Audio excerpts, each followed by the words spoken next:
नमस्कार। हम्म आज हमारे सामने एक काफी दिलचस्प चीज है। हम्म ये एक स्क्रिप्ट है यूट्यूब नरेशन के लिए। फिल्म का नाम है बॉर्डर 2, एक सैनिक की कहानी। मतलब नाम से ही अंदाजा लग रहा है। हाँ, बिल्कुल। बॉर्डर फ्रेंचाइजी का नाम सुनते ही एक्शन, ड्रामा, देशभक्ति, ये सब दिमाग में आता है। सही कहा। तो आज हम इसी स्क्रिप्ट में थोड़ा गहराई से उतरेंगे, देखेंगे कि कहानी क्या है, किरदार कैसे हैं, इमोशनल एंगल क्या है, सब कुछ। ठीक है, देखते हैं ये काल्पनिक कहानी कैसे खुलती है। शुरुआत तो बहुत ही नाटकीय है। स्क्रिप्ट का हुक है, जब मिट्टी माँ बन जाए और खून तिरंगा, तब एक सिपाही अपनी जान भी दांव पे लगा देता है। वाह। ये है कहानी उन वीर जवानों की जिन्होंने सिर्फ एक बात कही थी, माँ तुझे सलाम। और इसके ठीक बाद लिखा है धमाके की आवाज। तो मतलब टोन एकदम शुरू में ही सेट कर दिया गया है। देशभक्ति, बलिदान, ये थीम साफ दिख रही हैं। हाँ, ये पंक्तियां सीधे दिल पे लगती हैं और माहौल बना देती हैं। मिट्टी माँ, खून तिरंगा, ये शब्द काफी पावरफुल है। बिल्कुल, ये दर्शकों को तैयार कर देता है कि ये एक हाई इमोशन, हाई स्टेक कहानी होने वाली है। अच्छा, तो स्क्रिप्ट हमें सीधा ले जाती है भारत पाकिस्तान सीमा पर। जगह है राजस्थान का थार रेगिस्तान। रेगिस्तान की सेटिंग। हाँ, और साल है 2026, मतलब भविष्य की कहानी है। और बताया गया है कि सीमा पर खतरा मंडरा रहा है, तनाव बहुत ज्यादा है। 2026, ये दिलचस्प है। मतलब कहानी को थोड़ा आज के हालात से हटाकर एक काल्पनिक स्पेस दिया गया है। हाँ, और थार रेगिस्तान की सेटिंग भी, मतलब विजुअली तो इम्प्रेसिव होगी ही, शायद किरदारों के संघर्ष को भी दिखाती होगी। बिल्कुल, वो बंजरपन, वो अकेलापन, युद्ध की कठोरता दिखाने के लिए अच्छा बैकड्रॉप बन सकता है। तो इसी माहौल में हमें किरदारों से मिलवाया जाता है। सबसे पहले मेजर विक्रम राठौर किरदार निभा रहे हैं सनी देओल, निडर कमांडर। सनी देओल तो मतलब एक्शन पक्का है। हाँ, फिर है कैप्टन आर्यन मल्होत्रा, वरुण धवन, युवा जोशीले। अच्छा, तो एक यंग एनर्जी भी है। फिर है लेफ्टिनेंट हिम्मत सिंह, दिलजीत दोसांझ। ये शार्प शूटर है और लिखा है देसी स्वैग वाले फौजी। दिलजीत दोसांझ, ये इंटरेस्टिंग है। मतलब थोड़ा ह्यूमर या पंजाबी तड़का भी होगा शायद। लगता तो है। फिर है doctor Meera Sharma, Sonam Bajwa, army medic. Okay, मानवीय पहलू। कर्नल राजवीर सिंह, पुनीत इस्सर, ये मेंटर की भूमिका में है। पुनीत इस्सर, वो अनुभव वाला एंगल। और एक किरदार है रेहाना, मोना सिंह निभा रही हैं। ये एक अंडरकवर रॉ एजेंट है। रॉ एजेंट, वाह। ये कहानी में थोड़ा सस्पेंस और ट्विस्ट ला सकता है। किरदारों का मिक्स तो अच्छा लग रहा है। हाँ, मतलब एक अनुभवी लीडर, एक जोशीला नौजवान, एक शार्प शूटर, डॉक्टर, मेंटर और जासूस। सारे एलिमेंट्स हैं। बिल्कुल, ये क्लासिक वॉर फिल्म फॉर्मूला है, लेकिन ये रॉ एजेंट वाला एंगल इसे थोड़ा अलग बना सकता है। देखते हैं। और मेजर विक्रम यानी सनी देओल का एक डायलॉग भी तुरंत दिया गया है। अच्छा, क्या है? जब तक हम जिंदा हैं, भारत की 1 इंच जमीन भी कोई नहीं ले सकता। अरे वाह, सीधा, सपाट और पावरफुल, बिल्कुल उनके स्टाइल का। हाँ, ये डायलॉग उनकी किरदार का मकसद साफ कर देता है, एकदम दृढ़ संकल्प। बिल्कुल, ये किरदार को और फिल्म के राष्ट्रवादी टोन को तुरंत स्थापित करता है। हालांकि ये देखना होगा कि किरदार में इसके अलावा और कितनी गहराई है। सही बात है। अच्छा, अब आते हैं कहानी के मुख्य टकराव पर। स्क्रिप्ट कहती है कि पाकिस्तान की तरफ से एक साजिश रची जा रही है। ऑपरेशन का नाम है ऑपरेशन जमीन जिहाद। जमीन जिहाद, ये नाम तो काफी उत्तेजक है। हाँ, और इसका मकसद बताया गया है सीमा पार करके भारत में खून खराबा करना। इस तरह का नाम कहानी के लिए, मतलब ये थोड़ा रिस्की नहीं है? देखिए, फिल्मों में अक्सर ऐसे नाम इस्तेमाल होते हैं ताकि दुश्मन का इरादा एकदम साफ और खतरनाक लगे। ये टेंशन बढ़ाता है। हाँ, ये संवेदनशील हो सकता है और असल दुनिया की जटिलताओं को शायद सिंप्लीफाई करता है। पर स्क्रिप्ट का फोकस लगता है ड्रामा और टेंशन पर ज्यादा है। समझ गए। तो इसी साजिश के जवाब में कर्नल राजवीर मेजर विक्रम से कहते हैं, हमारी जमीन, हमारी इज्जत, सब दांव पर है। विक्रम, तुम्हें एक इम्पॉसिबल मिशन लीड करना होगा। इम्पॉसिबल मिशन, ये तो क्लासिक ट्रोप है। हाँ, ये इम्पॉसिबल मिशन वाला आइडिया क्या करता है कहानी के लिए? ये तुरंत स्टेक्स को बहुत ऊंचा कर देता है। मतलब हीरो को सिर्फ दुश्मन से नहीं बल्कि नामुमकिन हालात से भी लड़ना है। अच्छा। ये दर्शकों में उत्सुकता जगाता है कि भाई ये होगा कैसे। ये हीरो के साहस और क्षमता की असली परीक्षा होती है। और इस इम्पॉसिबल चुनौती पर मेजर विक्रम का जवाब, वो भी दमदार है। क्या कहते हैं वो? इम्पॉसिबल तो सिर्फ डिक्शनरी में होता है, भारत के जवानों के दिल में नहीं। वाह, एकदम हीरोइक, तालियां बजवाने वाला डायलॉग। हाँ बिल्कुल, ये उनके किरदार के आत्मविश्वास को दिखाता है। हाँ, ये दर्शकों में जोश भरने के लिए ही लिखा गया लगता है, पर इसकी असरदारी इस पर निर्भर करेगी कि स्क्रीन पर ये कितना कन्विंसिंग लगता है। कहीं ये सिर्फ एक नारा बनकर ना रह जाए। सही कहा। अच्छा, स्क्रिप्ट सिर्फ एक्शन और मिशन पर ही नहीं टिकी है, कुछ इमोशनल सीन्स का भी जिक्र है। ये जरूरी है। जैसे एक सीन आर्मी कैंप का है, रात का वक्त है, बारिश हो रही है और फौजी अपने घर चिट्ठियां लिख रहे हैं। अच्छा, ये बिल्कुल अलग माहौल है। हाँ, एक्शन की भागदौड़ से एकदम उलट, शांत पर्सनल मोमेंट। ये जरूरी होते हैं। ऐसे पल किरदारों को इंसान बनाते हैं, दिखाते हैं कि उनकी भी अपनी जिंदगी है, अपने डर हैं, अपनी उम्मीदें हैं। और बारिश का माहौल, चिट्ठी लिखना, ये सब घर की याद और अनिश्चितता को दिखाता है। बिल्कुल, ये कहानी को थोड़ा ठहराव देते हैं और इमोशनल कनेक्शन बनाते हैं। इसी सीन में लेफ्टिनेंट हिम्मत सिंह यानी दिलजीत दोसांझ का एक डायलॉग है, वो मुस्कुराते हुए कहते हैं, हाँ, मानू कहना मैं अगले महीने छुट्टी आऊंगा, बस एदा कहना मैं जियोंदा वापस आ गया तां।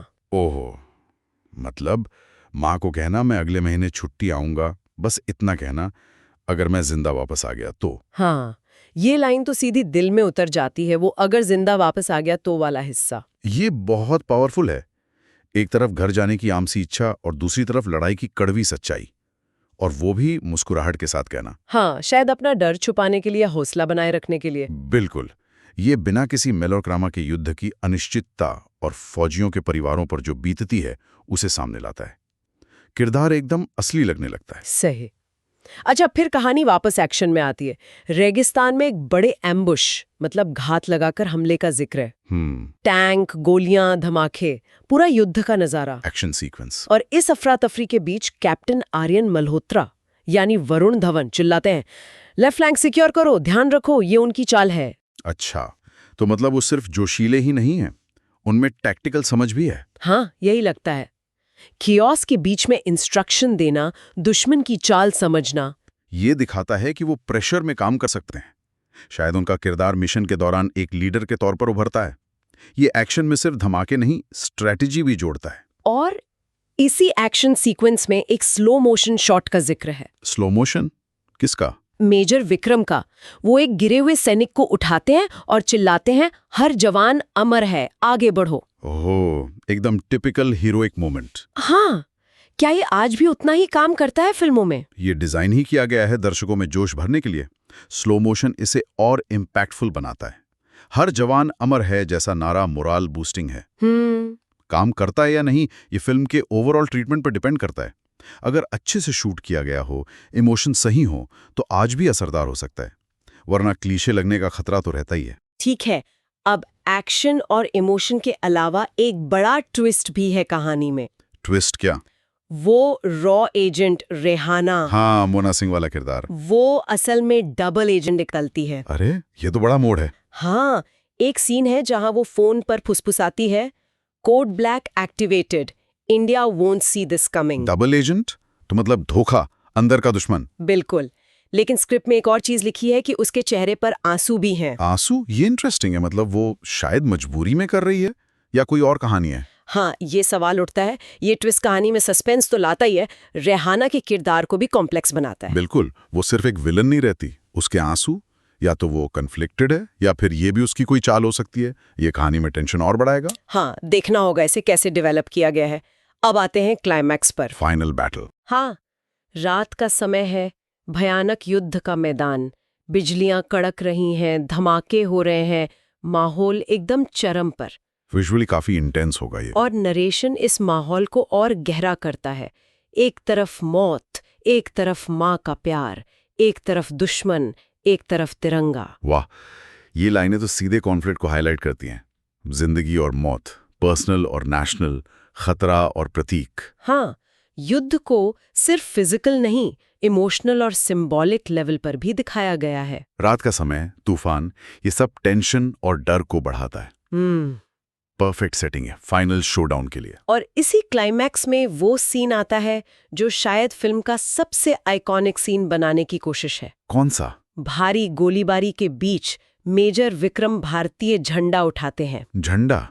गोलीबारी के बीच? हाँ, और दहाड़ते हैं, ये धरती मेरी माँ है, जो इसे छूने की कोशिश करेगा उसकी सांसें बंद कर दूंगा। ओहो, ये तो जबरदस्त सीन होगा, सिंबलिज्म से भरा हुआ। हाँ, झंडा उठाना अपने आप में एक पावरफुल इमेज है, हार न मानने का प्रतीक। और वो डायलॉग, ये धरती मेरी माँ है, ये देशभक्ति को बहुत पर्सनल और इमोशनल बना देता है।